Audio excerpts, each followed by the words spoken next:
بندہ مسجد کے اندر اسلام مسلمانی کی حالت میں، اسلام کی حالت میں ہر عاقل شخص وہ جو عبادت اللہ کی رضا کے لیے کرے وہ اعتکاف ہے۔ اعتکاف کی اقسام، اعتکاف کی 3 قسمیں ہیں۔ نمبر 1 واجب۔ واجب وہ ہے جسے بندہ خود اپنے اوپر لازم کر لے۔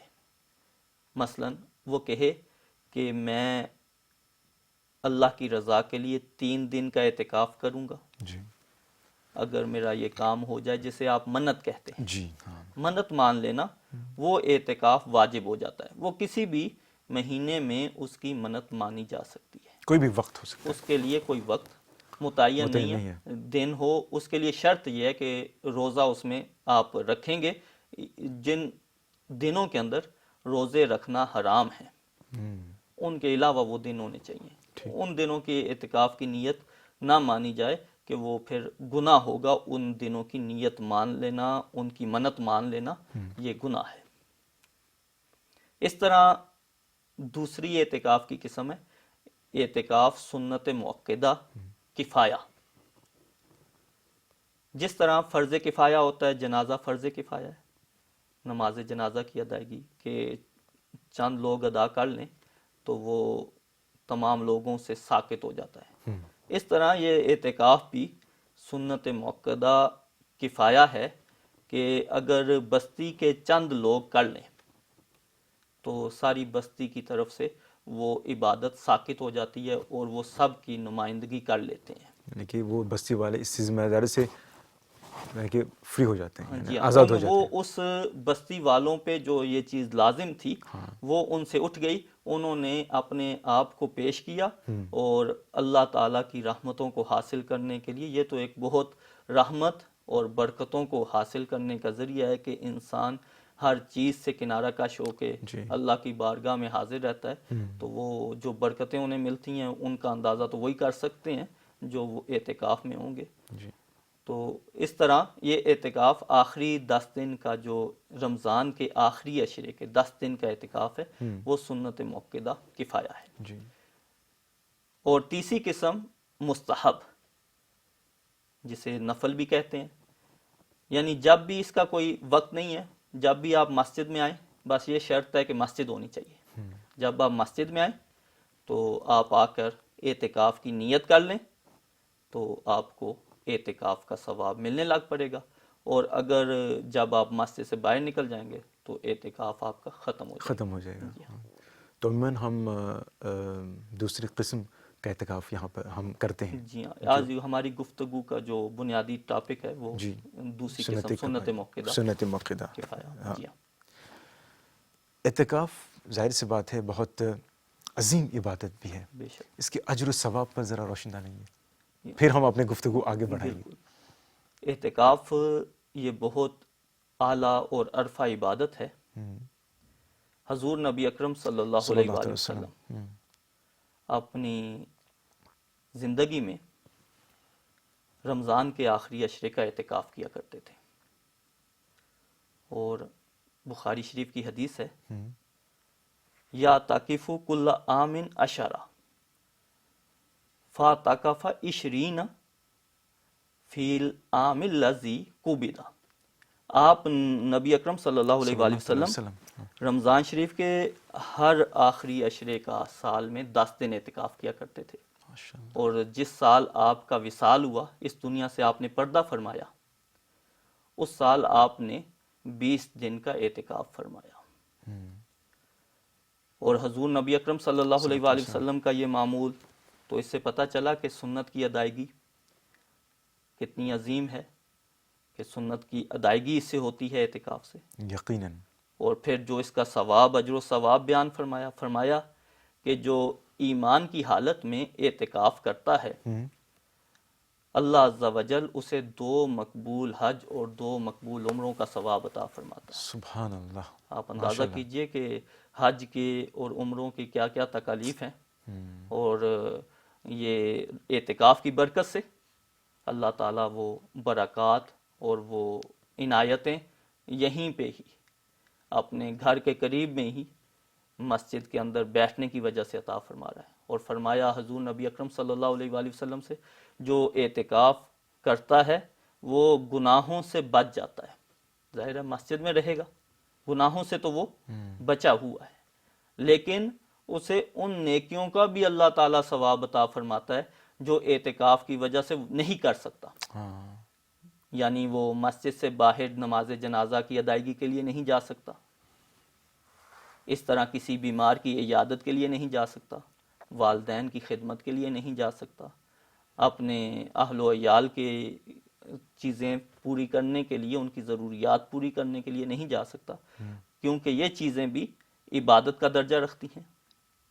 جی بالکل. تو اللہ تعالیٰ بغیر کیے ہوئے ہی نماز جنازہ میں شرکت نہیں کی, پھر بھی نماز جنازہ کا ثواب, شرکت کرنے کا ثواب اس کے نامہ اعمال میں لکھ رہا ہے. اللہ اکبر. عیادت نہیں کی, عیادت کرنے کا ثواب لکھ رہا ہے.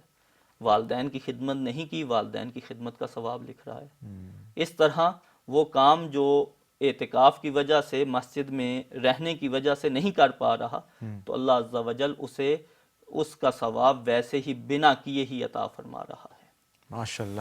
حضرت قبلہ, رمضان شریف کے آخری عشرے کی بات ہو رہی ہے, آخری 10 دنوں کی بات ہو رہی ہے, جو اعتکاف کا حکم ہوا ہے اس پر ذرا روشنی ڈالیں. اس کا اعتکاف کا حکم بہت پرانا ہے, جیسے کہ, لیکن ہم تو رمضان شریف کے اپنے اسلام کے حکم کی بات کریں گے, ورنہ تو حضرت ابراہیم علیہ السلام, جو میں نے آیت شروع میں تلاوت کی, کہ حضرت ابراہیم علیہ السلام کو اور حضرت اسماعیل علیہ السلام کو اللہ عز و جل نے جب بیت اللہ تعمیر کر لیا تو حکم دیا, وَأَعِدْنَا إِلَىٰ إِبْرَاهِيمَ وَإِسْمَاعِيلَ أَن طَهِّرَ بَيْتِيَ لِلطَّائِفِينَ وَالْعَاكِفِينَ وَرُكَّعِ السُّجُودِ.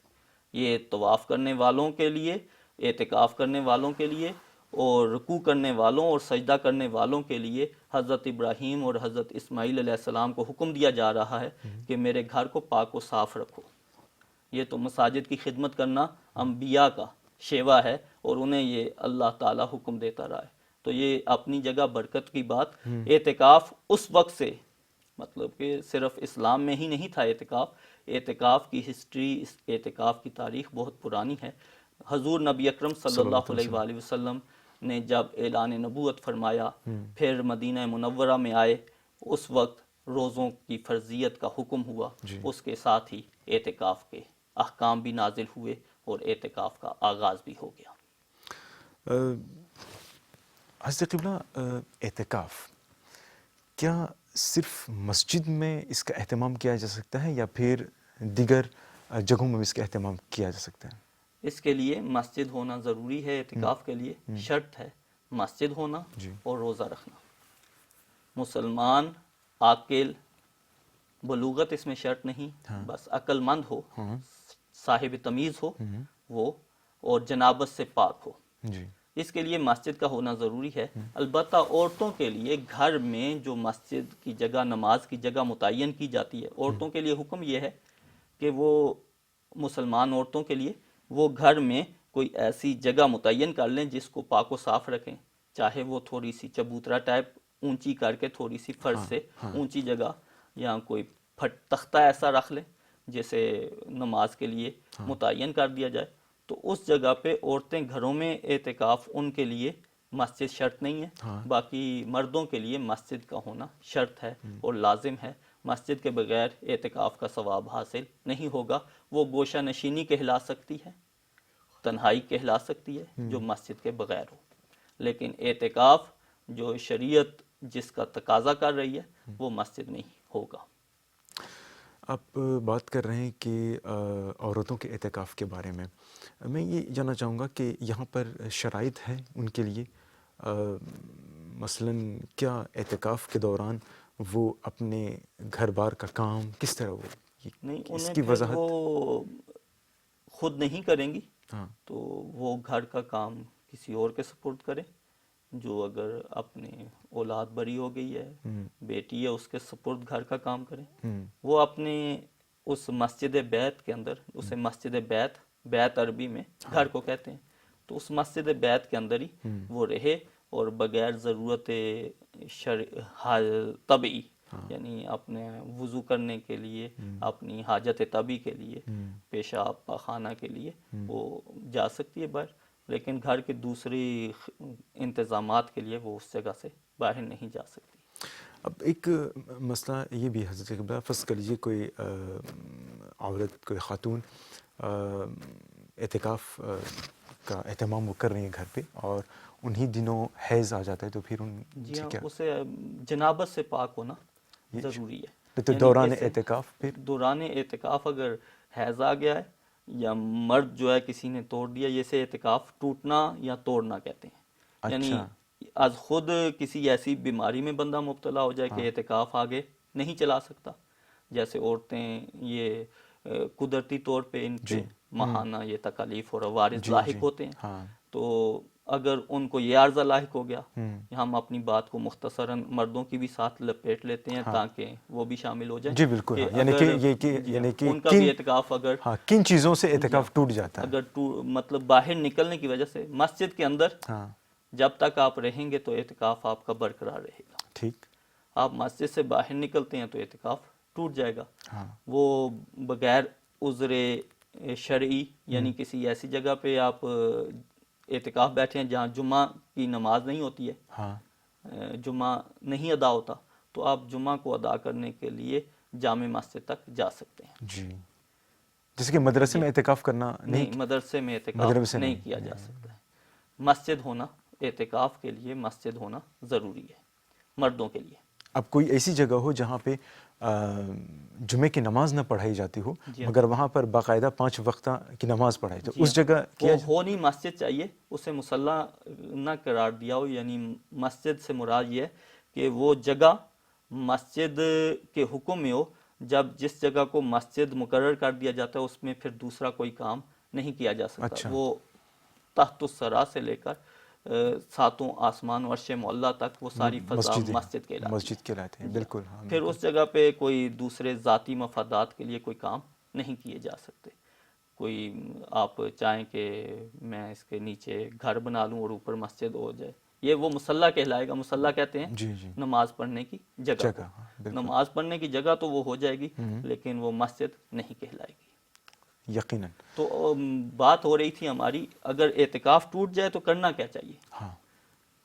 عورت کو حیض آ گیا یا کسی شخص کا اعتکاف ٹوٹ گیا یا اس نے توڑ دیا، بیماری کی وجہ سے سخت بیمار ہو گیا، اسے ڈاکٹر کے پاس لے جانا پڑا، ہاسپٹل داخل کروانا پڑا، یا پھر اس نے اعتکاف توڑ دیا، کسی وجہ سے اسے باہر نکل گیا مسجد سے، اب اعتکاف ٹوٹ گیا ہے، اسے ایک دن کی اس سنت موقدہ کفایہ جو اعتکاف ہے، اس کی قضا ایک دن، کسی بھی دن، چاہے وہ اسی رمضان کے اندر ہی مسجد میں آ کے گزار دے روزہ رکھ کے، یا پھر رمضان کے بعد کسی بھی دن ایک دن کی قضا کر لے، تو اس کی وہ ادا ہو جائے گا، اعتکاف مکمل ہو جائے گا، اس کے اوپر وہ سزا نہیں ہوگی جو اعتکاف توڑنے کی یا ٹوٹنے کی اس پر لازم ہوئی تھی۔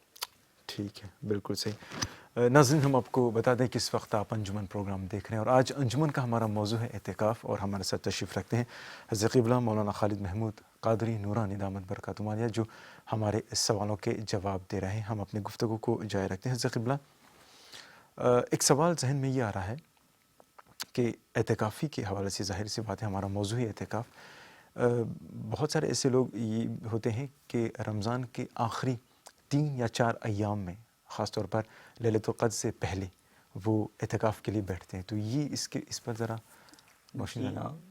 یہ اعتکاف سنت موقدہ کفایہ تو نہیں ہوگا یقیناً، تو ہے تو برکات کا کام۔ جب بھی مسجد میں بیٹھا جائے تو مسجد میں آنا، مسجد میں سانس لینا، تلاوت کرنا، سجدہ کرنا، ذکر کرنا، یہ سارے کام، تسبیح پڑھنا، استغفار پڑھنا، درود پاک پڑھنا، سارے کام برکت والے ہیں، تو اچھی بات ہے۔ وہ سنت موقدہ کی ادائیگی تو نہیں ہوئی، لیکن انہیں نفل اعتکاف کا ثواب ملے گا، وہ چاہے 3 دن کر لیں، 4 دن کر لیں۔ اور حضور نبی اکرم صلی اللہ علیہ وآلہ وسلم کا فرمان ہے کہ تم رمضان کے عشرۂ آخر کی طاق راتوں میں لیلۃ القدر کو تلاش کرو۔ یہ اعتکاف کی ایک اہمیت اور ایک اس کی حکمت، اعتکاف کی حکمت یہ بھی ہے کہ لیلۃ القدر کی عظیم رات کو پا لیا جائے. یقیناً. اور یہ وہی پاتے ہیں جو اعتکاف میں بیٹھتے ہیں. جی ہاں، نہیں دوسرے بھی جو بھی شب بیداری کر لیں ہاں انہیں وہی بھی مل سکتی ہے. انہیں بھی مل جی ہاں. سکتے ہیں یقیناً. اچھا اس سے لیکن یہ اعتکاف والوں کے لیے زیادہ اجر و ثواب کہ وہ دنیا سے قطع تعلق ہوئے ہوئے ہیں، ان کی وہ دنیاوی جھنجھٹیں نہیں ہیں، دنیا کے کاروبار میں نہیں ہیں، لوگوں سے ملاقاتیں، گفتگویں وہ اتنی زیادہ نہیں ہیں، اعتکاف میں بیٹھے ہیں پرسکون، تسبیح ہو رہی ہے، ذکر ہو رہا ہے، تلاوت ہو رہی ہے، نمازیں جماعت سے ادا ہو رہی ہیں، سارے نیکیوں والے کام ہو رہے ہیں، تو جو برکتیں انہیں ملیں گی وہ دوسروں کو تو نہیں مل سکتی ہیں، لیکن وہ بھی کوشش کریں تو ان کو پا سکتے ہیں ان چیزوں کو. یقیناً حضرت جیسا کہ آپ نے کہا اور حدیث مبارکہ سے یہ ثابت بھی ہے کہ اگر اچھی نیت سے اور اچھی طرح سے 10 دن اعتکاف کا اہتمام کیا جائے جس طرح کی شریعت حکم دیتی ہے اس طرح، تو اس کا اجر و ثواب بہت بڑا ہے. بے شک. مگر آپ سوچیں کہ اچانک کسی کو اپنا کاروبار، اپنا گھر، سب جو روزانہ کے جو معمولات ہیں وہ چھوڑ کر 10 دنوں کے لیے مسجد میں جا کر بیٹھنا، گویا کہ گوشہ نشینی اختیار کرنا، اپنے آپ میں یہ آسان کام نہیں ہوتا ہے. بے شک. انسان جب اعتکاف کے لیے بیٹھتا ہے تو یقیناً میں یہ جاننا چاہوں گا کہ ان کو آپ کیا یعنی نصیحت کریں گے، کس طرح وہ اعتکاف میں وہ 10 دن کس طرح وہ اپنے ایام، اپنے جو لمحات ہیں مسجد میں اس کو گزارنا چاہیے؟ دیکھیں اعتکاف تو تزکیہ نفس اور تصفیہ باطن کی ایک ضرورت کو پورا کرنے والا ہے. بے شک. نفس کو پاکیزہ کرنا، نفس سے مراد اپنی خواہشات کو صاف ستھرا بنانا، شیطانی خواہشات کے مقابلے میں رحمانی خواہشات کو ترجیح دینا اور اپنے نفس کو اتنا مغلوب کر دینا، دبا لینا کہ وہ شیطانی خواہشات اس میں کم پیدا ہوں اور وہ رحمانی خواہشات اور رحمانی جلووں کے اندر مستغرق رہے، اس کے اوپر شہوانی جذبات ختم ہو جائیں اور رحمانی جلووں کے عکس اور رحمانی جلوے اس پر پڑے رہیں کہ بندے کو وہ اس طرف نیکی کی طرف لگائے رکھیں. اصل اعتکاف کا اور گوشہ نشینی کا مقصد یہ صرف امت مسلمہ میں ہی نہیں بلکہ اور بھی غیر مسلموں کے اندر بھی یہ ہے کہ وہ کچھ چیزوں کے حصول کے لیے، روحانی قوتوں کے لیے، اپنی اخلاقی کمالات کے لیے گوشہ نشینیاں اور تنہائیاں اختیار کرتے ہیں، خلوت نشینیاں کرتے ہیں. لیکن اسلام نے تو بہت اچھا یہ ہمیں ایک طریقہ کار عطا کیا کہ اعتکاف کی صورت میں کہ تم خلوت نشین ہو، اپنے باطن کو پاک و صاف کرو، ہر وقت تم جب اپنا وقت گزارو گے اللہ کی یاد میں، تمہارا اللہ تعالیٰ سے جو تعلق کمزور پڑ چکا ہے وہ مضبوط ہوگا، اور اس کے ساتھ ساتھ تمہارا باطن پاکیزہ ہو جائے گا، وہ روشن ہو جائے گا، اور اللہ عز و جل کے انوار و تجلیات وہ تمہارے باطن پر پڑیں گے اور تمہارے دل کو منور کر دیں گے، جس کی بدولت تم پورا سال اس روشنی کے اندر اپنی زندگی کو گزار سکتے ہو، اور نیکیوں کے جذبات کے اندر خود بھی نیکیاں کرو گے، دوسروں کو بھی دیکھو گے کہ وہ برائی کی طرف نہ جائے، اس کے لیے بھی خیر خواہی کا کام کرو گے، اسے بھی نصیحت کرو، تبلیغ کرو اچھی طرح. اعتکاف کا پیغام یہی ہے کہ خود بھی دینداری کے مطابق دینداری اپناؤ، دین کے مطابق زندگی گزارو اور دین کو آگے پھیلانے کی کوشش کرو، خود بھی علم دین حاصل کرو. اعتکاف کے دوران یہ موبائل فون پر اپنے تعلقات کو اسی طرح گفتگو کرنا، اسی طرح دوستیاں نبھانا، اسی طرح کاروبار کے انتظامات کرنا، یہ اعتکاف کی برکات کو ختم کرنے والا ہے. اللہ اکبر. اس کے لیے یہ ہے کہ مکمل قطع تعلق ہو کے ان 10 دنوں کے اندر بس اپنے اللہ تعالیٰ کے ساتھ اپنے تعلق کو مضبوط کرنے میں لگا دو. تو انشاءاللہ جب ان 10 دنوں کے بعد تم اپنے نوافل کا اہتمام کرو گے، اشراق و چاشت 5 وقتہ نماز تو ملے گی، ابھی سے نیتیں کر لیں، جو لوگ اعتکاف کرنا چاہتے ہیں وہ یہ نیتیں کر لیں مزید اضافی کہ ہم اس اعتکاف کے اندر کم سوئیں گے. یہ نہیں کہ آرام کرنے کے لیے آپ اسے اپنے کہ ویسے عام دنوں میں ٹائم نہیں ملتا ہے، چلیں اعتکاف بھی ہو جائے گا اور آرام بھی ہو جائے گا. آرام بھی ہو جائے گا، یہ نہیں سوئے رہیں تو اس سے پھر وہ برکات نہیں ملیں گی. آپ یہ نیت کریں میں کم سوؤں گا، میں قرآن پاک کی زیادہ تلاوت کروں گا، اللہ اکبر. میں علم دین سیکھوں گا، اپنے ضروری معاملات کو سیکھوں گا، جو میرے میں کمیاں ہیں میں انہیں دور کروں گا، میں نوافل اشراق و چاشت پابندی سے پڑھوں گا، نماز تہجد پڑھوں گا، صلاۃ التسبیح کا اہتمام کروں گا، صلاۃ اوابین کا اہتمام کروں گا، فرائض پابندی اس کی جماعت اولیٰ سے تکبیر اولیٰ سے نماز ادا کروں گا. تو یہ تمام چیزیں جب ملیں گی، اکٹھی ہوں گی، تو آپ خود ان کے انوار و تجلیات کا اندازہ کر سکتے ہیں کہ ہر چیز ہی نور بھری ہے. جب ساری چیزیں اکٹھی ہوں گی تو بندہ 10 دن مسلسل اللہ تعالیٰ کے دربار میں رہے گا، مسجد میں سانس لیتا رہے گا. تو وہ سانس لینا بھی عبادت ہے، اور جو وہ عبادت علیحدہ دوسرے اعمال کرنا وہ اضافی عبادت میں شمار ہوتے رہیں گے. ہر وقت اس کا عبادت میں لکھا جاتا رہے گا. اس کا سونا بھی عبادت، سبحان جاگنا بھی اللہ، عبادت، کیا بات ہے، ہر ماشاء اللہ. وقت عبادت میں. اللہ تعالیٰ ہر ایک کو اعتکاف کی سعادت بھی عطا فرمائے آمین اور یہ آمین برکات بھی نصیب فرمائے آمین آمین اور دینداری عطا فرمائے. آمین. حضرت قبلہ، انجمن پروگرام کا مقررہ وقت اپنے اختتام کو پہنچا. اگر آپ چاہیں تو آخر میں نہ صرف متقف لوگوں کے لیے، ہمارے جو ناظرین اس وقت دیکھ رہے ہیں رمضان کے حوالے سے، یا پھر جو متقف جانے والے ہیں اعتکاف کرنے کے لیے، اگر انہیں مزید کچھ پیغام دینا چاہیں گے تو آپ. اعتکاف کا جو مقصد ہے وہ یہی ہے کہ اپنی نفسانی علائشوں کو، جو غفلت کے اندر ہماری زندگیاں گزرتی رہتی ہیں، اس کی وجہ سے دل پر سیاہی اور غفلت کے پردے چڑھ جاتے ہیں. جب انسان اعتکاف کرتا ہے یا زیادہ وقت مسجد میں رہتا ہے، اللہ تعالیٰ کی زیادہ عبادت کرتا ہے، تو وہ غفلت کے پردے دور ہو جاتے ہیں. ایک تو اعتکاف کرنے والوں کو اپنی سابقہ گناہوں سے توبہ کرنی چاہیے اور آئندہ گناہوں سے باز رہنے کا عزم مصمم کر لینا چاہیے. اور دوسرا یہ کہ وہ اپنے دل میں اللہ کی محبت اور اللہ کے خوف کو محسوس کرنے والے بن جائیں. اعتکاف کے دوران وہ اس چیز کو محسوس کریں کہ اللہ تعالیٰ کے انوار و تجلیات سے میرا دل بھر گیا ہے. اتنی ان کے اندر یہ لگن اور کوشش کے ساتھ یہ چیزیں حاصل کرنی چاہیے کہ اس کے اثرات اپنے جسم پر ظاہر ہوں، چاہے دوسرے کو دکھائی دیں یا نہیں. ویسے دکھائی تو دوسرے کو بھی دینے چاہیے کہ دینداری ہو، اگر داڑھی نہیں ہے تو داڑھی رکھنے کی نیت کر لیجئے، سنت کے مطابق لباس پہننے کی نیت کر لیجئے، 5 وقتہ نماز تکبیر اولیٰ کے ساتھ صف اول میں ادا کرنے کی نیت کر لیجئے. ہمارا اصل میں جو پرابلم اور مسئلہ یہ ہے کہ ہم دنیا کے حوالے سے تو اچھے کو دیکھتے ہیں، اپنے سے اعلیٰ کی طرف دیکھتے ہیں. ہم یہ دیکھتے ہیں کہ فلاں شخص کے پاس بڑی گاڑی ہے، بڑی کوٹھی ہے، اس کا بڑا مکان ہے، ہمارا بھی اتنا ہی ہونا چاہیے. لیکن دین کے معاملے میں ہم، وہ نماز نہیں پڑھتا تو میں تو پھر 1-2 پڑھ لیتا ہوں. اس وجہ سے معاملات خراب رہتے ہیں. حالانکہ حضور نبی اکرم صلی اللہ علیہ وآلہ وسلم نے فرمایا کہ تم دنیا کے معاملے میں ہلکے کو دیکھو، نیچے والے کو دیکھو. تمہارے پاس اگر گاڑی ہے تو تم دیکھو جس کے پاس موٹر سائیکل ہے، سائیکل ہے یا کچھ بھی نہیں ہے، اس کو دیکھو کہ پھر شکر ادا کرو. آگے مت دیکھو، کیونکہ انسان کی حرص تو ختم نہیں ہوتی ہے.